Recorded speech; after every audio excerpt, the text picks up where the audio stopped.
Hello everyone. Mains का answer लिखते हैं, आंसर बहुत लंबा हो जाता है, राइट।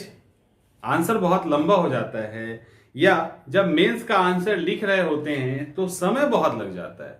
दो समस्या आ रही है टेस्ट सीरीज के दौरान।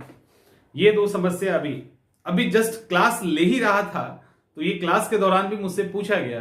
तो मैंने बोला कि कारण तो मैंने उनको बताया, और जब मेरे पास सवाल आया तो वही कारण था।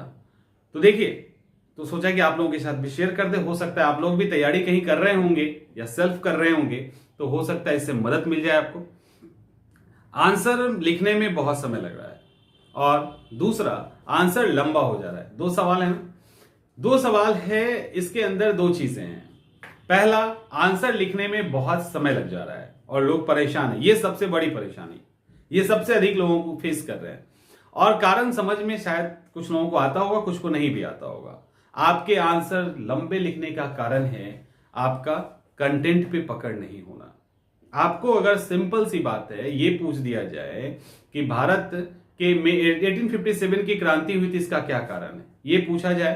पाल कला की विशेषता बताइए, ये पूछा जाए। पटना कलम की विशेषता बताइए। कलम उठेगा, पूरा आंसर लिख के तैयार कर दोगे, हो सकता है 15 ही मिनट में लिख दो, 20 मिनट भी ना ले। क्यों ऐसा करेंगे, कभी सोचा है? वो इसीलिए करेंगे कि आपको उसके कंटेंट पे पकड़ है।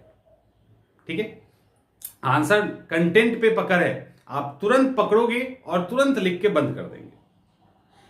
तो आंसर लिखने में जो समय लग रहा है, उस समय के पीछे ये कारण है कि आपके कंटेंट पर पकड़ नहीं है।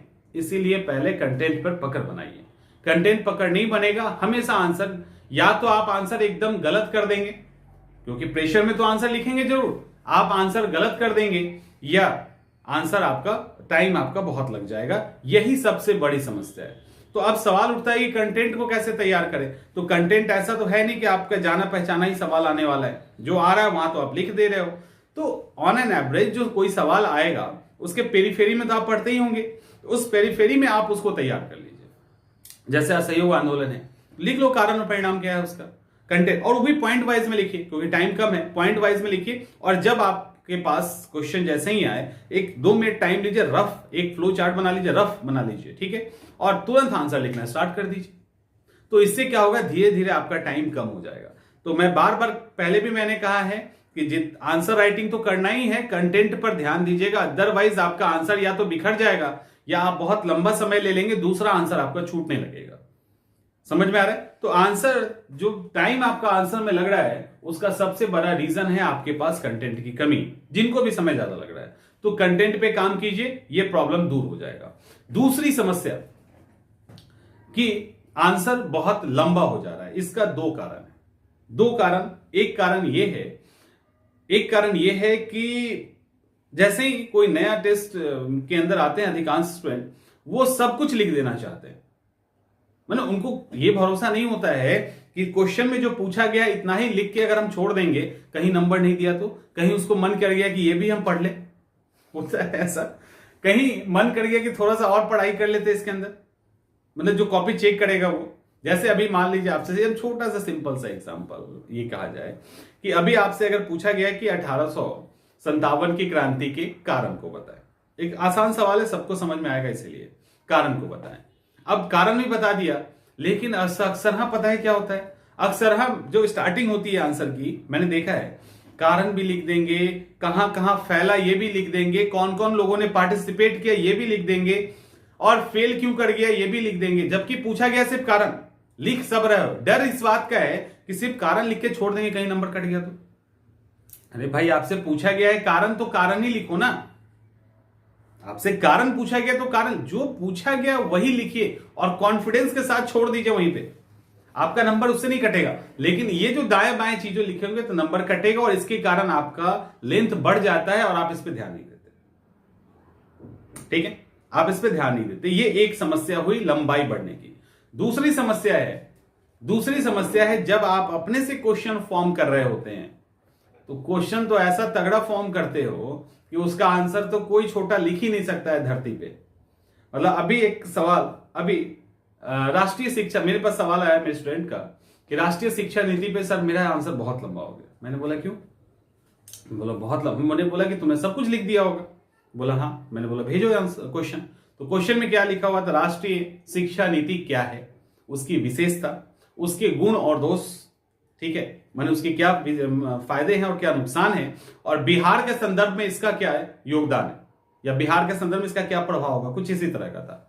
मतलब सब कुछ उसके अंदर है। अब सब कुछ उसके अंदर, तो उसका आंसर कैसे छोटा होगा। मैंने एक छोटा एग्जांपल से समझाने की कोशिश की, वही आपको बोल रहा हूं। अगर ये सवाल कर दिया जाए कि भारतीय स्वाधीनता आंदोलन के अंदर 1857 की क्रांति, 1920 का सहयोग आंदोलन, 1930 का सविनय अवज्ञा आंदोलन, 1942 के भारत छोड़ो आंदोलन की विशेषता बताते हुए इनके अंतर का उल्लेख करें और यह बताए कि यह कैसे असफल हो गया। आपको दे दें क्वेश्चन, लिख लोगे? 400 वर्ड में कौन लिखेगा इस धरती पे, ये बताइए मुझे। नहीं लिख सकते ना। तो आंसर, एक और इसी तरह का सवाल आया कि सर प्लीज आंसर चेक कर दिए। मेरा 11 पेज में आंसर था और चेक कर दिए। मैंने बोला कि इसको कैसे चेक करें, मैंने किस आधार पे इसको चेक करें। बोला सर मैंने सब चीज डाल दिया है और सबका कंटेंट डाल दिया। हम बोले सब डाल दिया, सबका कंटेंट डाल दिया, तो आखिर इसको हम चेक कैसे करेंगे? 11 पेज में एक आंसर आप दे रहे हो। आप अगर ये बोलो कि मेरे सर कंटेंट को चेक कर दीजिए, तो वो मैं चेक कर दूंगा, लेकिन इसमें हम आंसर फॉर्मेट आप कैसे लिखोगे, इसको हम कैसे चेक कर सकते हैं?